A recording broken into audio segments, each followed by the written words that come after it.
everyone, welcome back to my little bookish corner of the internet if you guys are new here. Hello, my name's Ella. I am a booktuber based in the UK and I have a particular love of fantasy, but really I am down to read any book that has a good plot and a good storyline. I'm all about the storylines. And today's video is a discussion video, as you I'm sure can see from the title, and it kind of stems from my love of fantasy, especially considering with fantasy I feel in particular, and all genres, but particularly fantasy, I get really confused sometimes with the difference in age categories and what is considered each individual.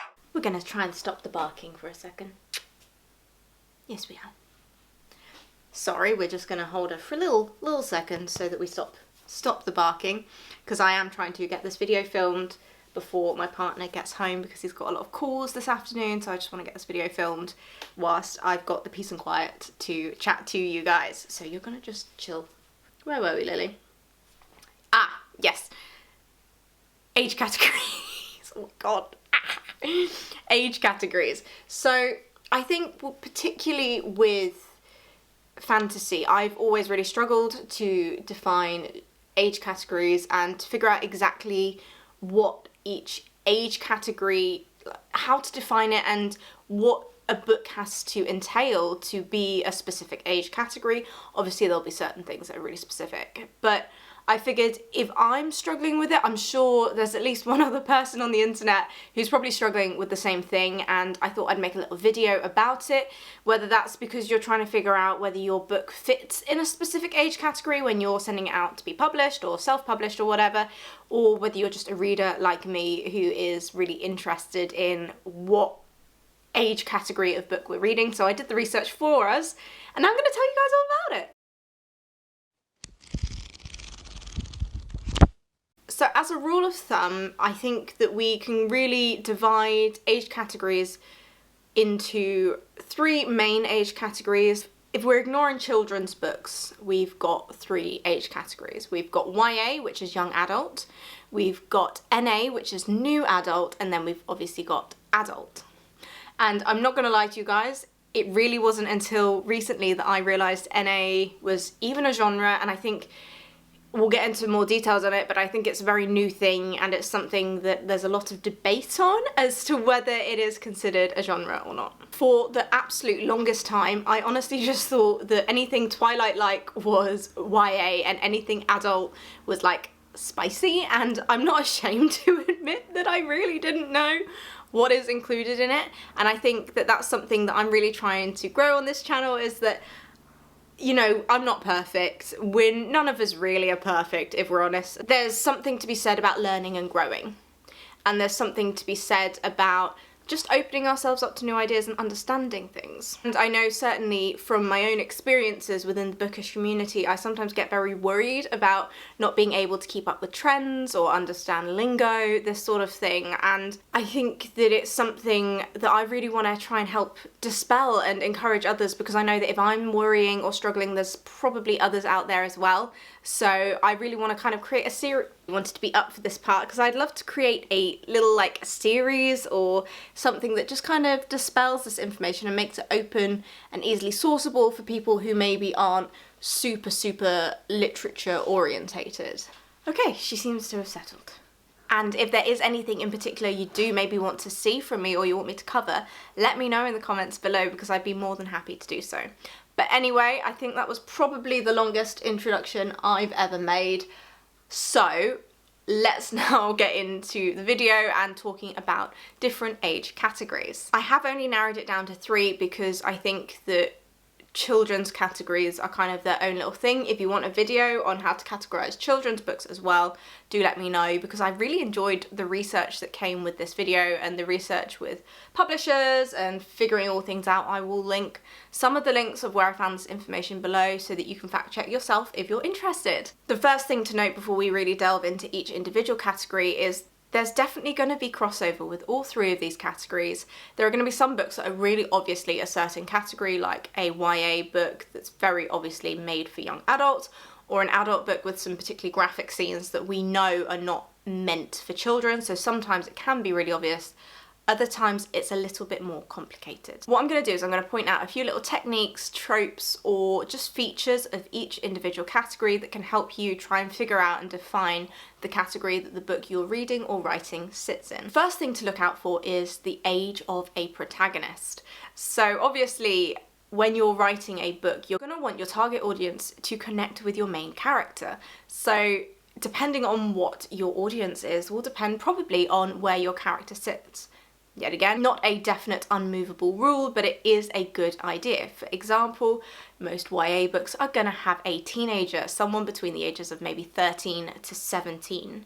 Most of them tend to fall about the age of 16.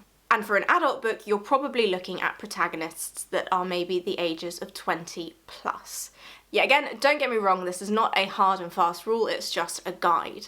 Where it gets a little bit more complicated is with our NA, which is obviously such a new genre. That's normally an age where the protagonist is coming into adulthood. So you're looking about maybe down to 17, but about between 17 and 21, 22, when they are growing up into the world, and we're following them on this coming of age into adulthood, not just, you know, your 16-year-old coming of age, like a true adult coming of age. A next really good indicator is the voice in which the book is written. Voice of the story is obviously going to give us a really clear indicator. If the book is really maturely written, it's probably not intended for a YA audience. Adult fiction is probably more likely to be told in third person, maybe a past tense, a reflective narrative, reflection of the past. Reflective or more lyrical writing is probably going to be YA. For example, a sense of immediacy or urgency that is reflected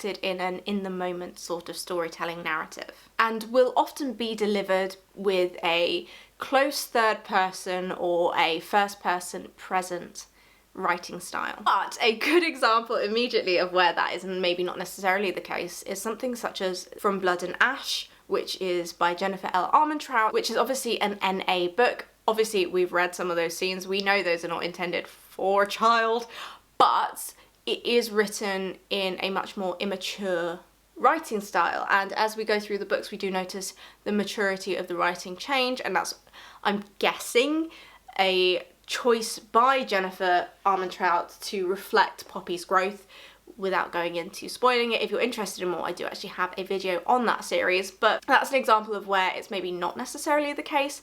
Like I'm saying, all these things, these are just rough ideas to help maybe gauge the rough age group that you'd be looking to put the book in. But this is a good example of where things sort of maybe cross over, because obviously she's 19 or coming up to 19, which is much more of an NA age group, and the themes and the depths of the themes are much more intense than we'd maybe use in a YA book, which brings me on to my third point, which is themes. But more specifically how they are explored, because there are definite themes that can run across all categories, but the depth in which we delve into them or discuss them will vary depending on YA, NA or adult. And I really think that this goes some way into explaining why there are certain tropes, such as love triangles, that are really prevalent in YA books. And common themes within YA, for example, are self-discovery and friendships, and these are things that young adults are interested in. Obviously, dependent on the age group, there will be different things that people are interested in. And yet again, this is why I think it's so important to keep circling back to this. This doesn't mean that only young adults are going to read these books, but it's about painting with a broader brush for a bigger picture of an overall market as opposed to specifically individual reading tastes, if that makes sense. Those three themes are probably the most important and obvious indicators of where a book should be placed. So that is age category, voice, and themes. Now, taking those and putting them side by side will probably give you a clearer indicator rather than focusing on just one. I think for me, I always feel like probably age category and themes are the two that for me always give the most evidence as to where the book falls, because you've obviously got the age, which always for me highly cements roughly where the book is probably going to be placed, but then you also have what is being discussed. And between those two, I think that writing style, although yes, can really make a difference, I think we're really beginning to see such a variety of writing styles and writing voices that I don't think that that's as an accurate way of representing things as maybe it was in more traditional writing and literacy past? I don't know, how would you say that? I don't know. Anyway, I will be thinking about that for the rest of the day. But one thing I do want to sort of brush on,